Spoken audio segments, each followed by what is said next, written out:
What it do, YouTube? It's your boy DZ. Back at it again. We're here with something a little bit different for today. So what we're doing, we're actually doing a Q&A. I had put up a poll on IG. Told you guys to ask me a couple of questions just so I can answer them in the video. And here we are. So we're here.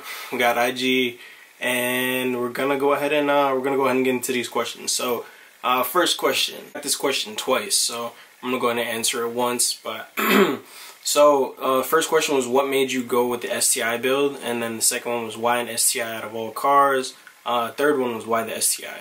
So a lot of people want to know why the STI. So basically, long story short, this is the only platform I'm really like super familiar and confident with as far as modding goes, tuning, working on it myself. Like the first car I owned was a 2003 Subaru Legacy, and that had an EJ motor in it. Second car I owned was a 99 Forester that had an EJ in it. Third car I owned was a 2004 WRX. Fourth Subaru I owned was a 2005 WRX. Then I ended up with the STI. So basically, it's because I've been around that platform all my life. So that's what I've been exposed to, and it's the all-wheel drive system is amazing in that vehicle. I have a Benz as a daily as well. That car in the rain, it slips. Like the all-wheel drive system, it starts spinning tire and whatnot in the rain. The Subaru, I've never had that issue one time. So the all-wheel drive system is amazing in that car. I mean, although the EJ is outdated, like there's certain precautions that you got to take in order to get longevity out of the motor. So basically, when you're around the platform so much, you go ahead and learn these things. So it's basically the familiarity aspect for me. But if I could go back, if we're going there, I would have probably copped an Evo 9. Just saying. I mean, like, Subaru community is probably gonna shit on me. I would have probably copped an Evo 9. Just thinking about it. But I mean, the STI is here. It's here to stay. So unless somebody gives me an offer I can't refuse, it's here to stay. But that's basically why STI, because I've been around the platform my entire life, and that's all I know, bro. So Subaru is all I know, EJ Motors is all I know. So I mean, that's why STI. Another question I got two of these as well. The first one is from my boy Cody. He asked, when is the M4 drop top coming? I mean, it's coming soon. Like, if you know me, you know I'm a BMW head. I love BMWs. I really want an M4. The M4 is coming soon. I was telling myself, once this is paid off, I'm gonna go ahead and get the M4. So I was on track to just, you know, keep paying it off, regular schedule paying it off.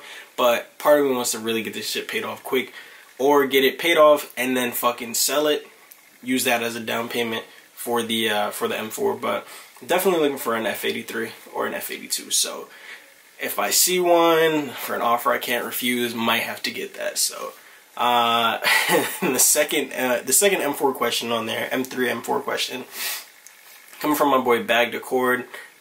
He's asking, would I cop an M3 or an M4? Personally, in my opinion, I would cop an M4 because I've never had a coupe. Like I told you guys, all of the cars that I've owned previously, like I had an Acura TL as well. That was the only not Subaru car I've owned.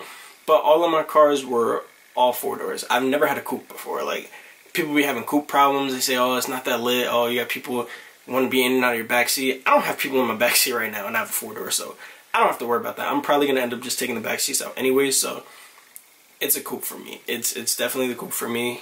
So yeah, I would definitely cop an M4. My boy Sideways Rex, he asked, what's the next plan for the STI? Well, over the winter, what I have planned, I'm trying to do bags, probably around like February or so. I definitely want to bag it. Like, I love being static. Like, I mean, let me rephrase that. Being static is convenient. It's convenient definitely because of price. I can get very low. People think I'm bagged, but ultimately I'm not bagged. Until I park next to a car that's bagged, you're gonna see it. I'm not bagged. It's just, being static is a, in my opinion, it's an inconvenience. Like, it's cool. Like, you get clout, cool points, but it's an inconvenience in my opinion. So I'm gonna bag my car, and about February I'm gonna bag it, and I'm gonna rebuild the wheels, make the wheels a little bit wider, probably go like 18 by 12, 12 and a half ish. So I'm gonna just rebuild the wheels to fit the wide body fender to lip, bag it, That's it. Because the fitment that I want, I cannot get static without breaking it or without just having shitty fitment. So I don't really have a choice when it comes to this. So that's the next plans for the STI. We're getting bags and we're rebuilding the wheels that we have. Next question from my boy Sony Jack. Shout out to Jack. He's a really cool dude, takes amazing pics. His question is, what are your opinions on the car scene and what is one thing that you would change about it? So this is a very this is a very interesting question. So basically my opinion on the car scene, I think we're in a weird spot right now. And if you're from New York, I would say either 845 or from the city, like from wherever, mainly in the city, like this is a weird time for us because there's not a lot of shows going on, so there's a lot of meets, a lot of unsanctioned meets. And with that, there comes a lot of people acting like idiots, doing donuts, burnouts, all of this. Look, don't get me wrong.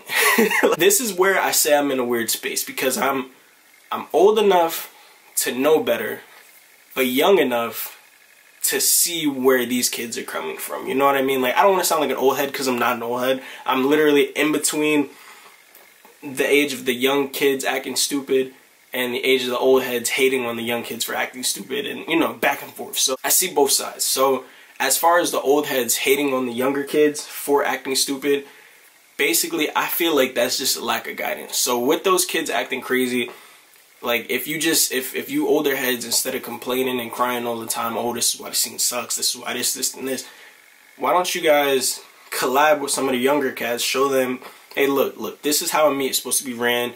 Look, if y'all want to have a full send meet and a burnout meet, sure, do that once in a blue, do that over there in the sanctioned spot, where if you guys get in trouble with the cops, that's y'all.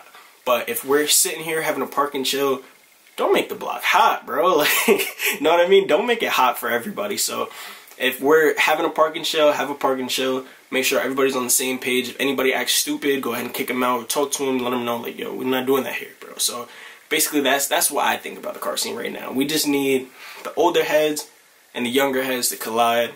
Then we could make the scene great again, put the scene back where it was supposed to be, this, that, and the third. Bro, I've been in the car scene maybe 4 or 5 years. I mean, I've been around cars my whole life, but I've been in the car scene like 5 years, 5, 6 years, give or take. And like, I mean, 2016 was a great year, but like, I mean, over time, it's just people acting crazy, people wanting to show out, people just doing extra stuff, doing stuff that they're not supposed to do, and it's ultimately going to just make the block hot. It's going to make more cops come out. It's going to make them shut down meets. It's going to just be bad. So basically, my opinion is the older heads and the younger heads need to get together, and each one needs to teach one, you know what I mean? So we got to teach them, and then maybe they could learn a thing from you, and when you guys get out of the game, they'll go ahead and take your spot, and it's just like it's a ripple effect. So you'll be out of the game, they'll be up in the game, we'll have another group of young kids doing the same thing. It's going to happen again. Every 10 years it's going to happen. So we just need to start that cycle of everybody teaching the younger generation, yo, this is not what we're supposed to be doing right now. So if you want to wild out over there, not here. Because this is one spot that we have, that we don't have that many spots up here. People in 845 know exactly what I'm talking about. We don't have a lot of spots. So this is one spot that we have. Don't make it hot. If you want to make it hot, go over there. Like, just don't fuck up the spot, basically. And he asked, what is one thing that I would change about the car scene? I mean, like I was saying, like, I would really want the older heads to go ahead and teach the younger heads instead of bashing on them consistently, and the younger heads feeling offended, so they jumping back, talking crazy to the old heads. Like, it's a circle of nonsense, and when that's rectified, when you start teaching the young kids, and the young kids start listening, they can start teaching the next generation, and so on and so forth. So that's what I would like to see. That's one thing I would change about it. Another question, who wrapped my car? My boy Dak. Me and him, we wrapped it right in my backyard, right back here. It was mostly him, I'm not even going front. He did like 70% of the work. He did a lot of the body panels, and he was teaching me. I did a couple of the doors, I did the wide body kit, but he did a lot of the big pieces. So I'm not even gonna sit here in front like I did the whole shit. Y'all saw the video. He did like 70% of the work, so I ain't even gonna front on that. Another question I got: how much did it cost to tune your car? So at the Shop CT, your first tune, if I'm not mistaken, first tune cost me about $650, and that's for the regular 93 octane tune. Then when you put more parts on, get retune, etc., the retune is $400. So $650 and then $400 after. Another question I got from James.Spencer. If money wasn't an issue, what's your dream build? This is a good one. If money wasn't an issue, I would probably be in an R8. Like, I'd probably be in a V10 R8, fully built, twin turbo the V10.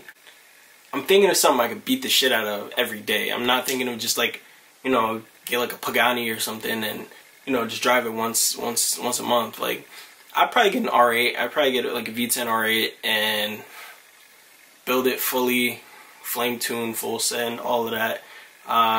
Just high horsepower R8. Yeah. Another question. How did you start getting into building cars? So, I mean, I've been around cars my whole life. My pops introduced me to cars really young because he was a master mechanic. Then my brother was getting into cars, and I'm the youngest, so I'm just basically, you know, following whatever they're doing and shit. So I saw they had nice cars, and they would make the cars more fire, make them unique and all of that, and I just liked it because it's a creative outlet for me. So I use that to basically go ahead and express myself, basically. Like, my car is a reflection of myself. So if you see whatever you see on the car, somehow, some way, it's a reflection of me and my creativity. So that's how and why I got into cars. Another one, how did you learn to drive stick? I taught myself. Basically, I watched mad YouTube videos and practiced on my friends' cars, telling them, yeah, I know how to drive stick. I had no idea what the fuck I was doing, and I don't know if it showed. But yeah, I mean, yeah, that was basically it. That's how I learned how to drive stick. Taught myself, watched YouTube, and practiced on my friends' cars. That's all I got for now. I'm sorry to cut it a little bit short, but I'm running a little short on time. But yeah, that's all we got for now. I'm gonna probably do another one of these. I don't know, probably in a couple videos, probably like 5-10 videos or whatever. Do the swipe up thing on Instagram where you ask me a question. I'll save it for the video, and then we'll go ahead and get into it. So follow me on IG, DZ the Goat. Follow my photography page, Shot by Denz. You'll see some fire work on there. I just shot my boy Brian's GLI. Fire, super clean. Definitely check that out. I mean, follow the boys, follow Clean Culture. You know the vibes. We out here. More cruises, more vlogs, more Q&As, more STI build shit. I mean, even though the STI is broken. But it's your boy DZ. You know the vibes. We out. Peace. Oh, you thought I forgot?